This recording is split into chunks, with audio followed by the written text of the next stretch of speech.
और चलिए दिल्ली से बड़ी खबर आपको बता दें, एसपी नेता आरके चौधरी ने एक बेतुका बयान दिया है। दरअसल उन्होंने वायु प्रदूषण को लेकर ऐसा बयान दे दिया कि सब तरफ उनकी किरकिरी हो रही है। तो दिल्ली से इस वक्त की बड़ी खबर आपको बता दें, एसपी नेता आरके चौधरी ने बेतुका बयान दिया। उन्होंने कहा कि शव जलने से वायु प्रदूषण हो रहा है, होलिका दहन से भी वायु प्रदूषण हो रहा है, शव जलने से कार्बन मोनोऑक्साइड निकलती है। तो ये बेतुका बयान उनकी ओर से दिया गया है। होलिका दहन और शव जलने को लेकर उन्होंने कहा कि इनकी वजह से वायु प्रदूषण होता है।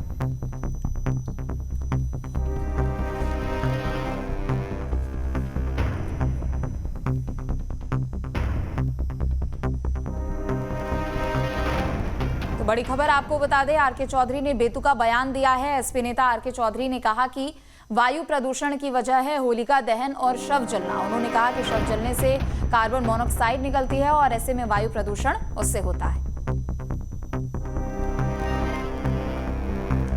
तो आरके चौधरी की ओर से ये बड़ा बयान दिया गया है और ये बेतुका बयान दिया गया है, चूंकि इस वक्त उत्तर भारत में वायु प्रदूषण देखने को मिला है। दिल्ली एनसीआर में सबसे ज्यादा परेशानी हो रही है और उन्होंने कहा कि होलिका दहन से भी वायु प्रदूषण होता है और साथ ही साथ शव जलने से भी प्रदूषण होता है, क्योंकि कार्बन मोनोऑक्साइड उससे निकलती है। तो ऐसे में वायु प्रदूषित है।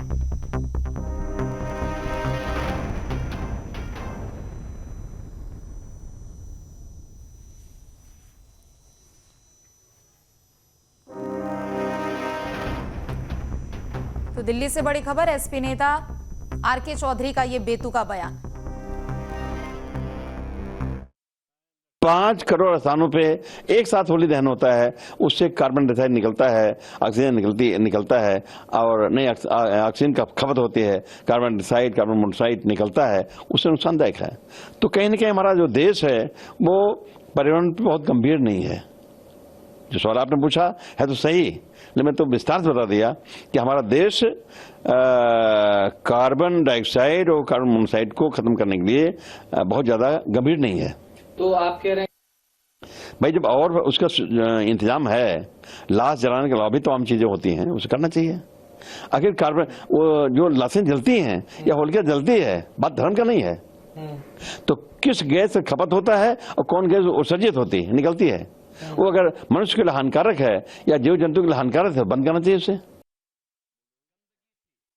अब देखिए, ये तो बहुत पुरानी परंपरा है। प्राचीन काल से हम लोग अपने शव को नदी किनारे और लकड़ी के उस पर करना पर हम लोग जलाते हैं। ये तो पुरानी परंपरा है।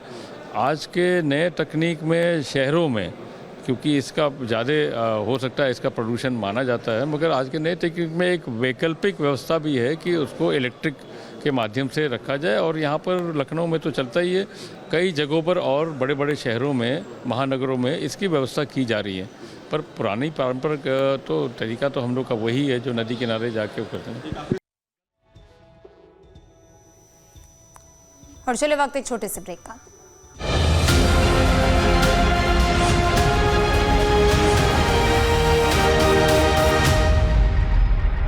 आपके मोबाइल पर तुरंत आएगी ब्रेकिंग न्यूज। स्क्रीन पर सबसे पहले दिखेगी बड़ी खबर, देश दुनिया की हर खबर एक जगह। अब आपके मोबाइल पर तुरंत फटाफट इंस्टॉल कीजिए न्यूज नेशन ऐप और रखिए खुद को अपडेट।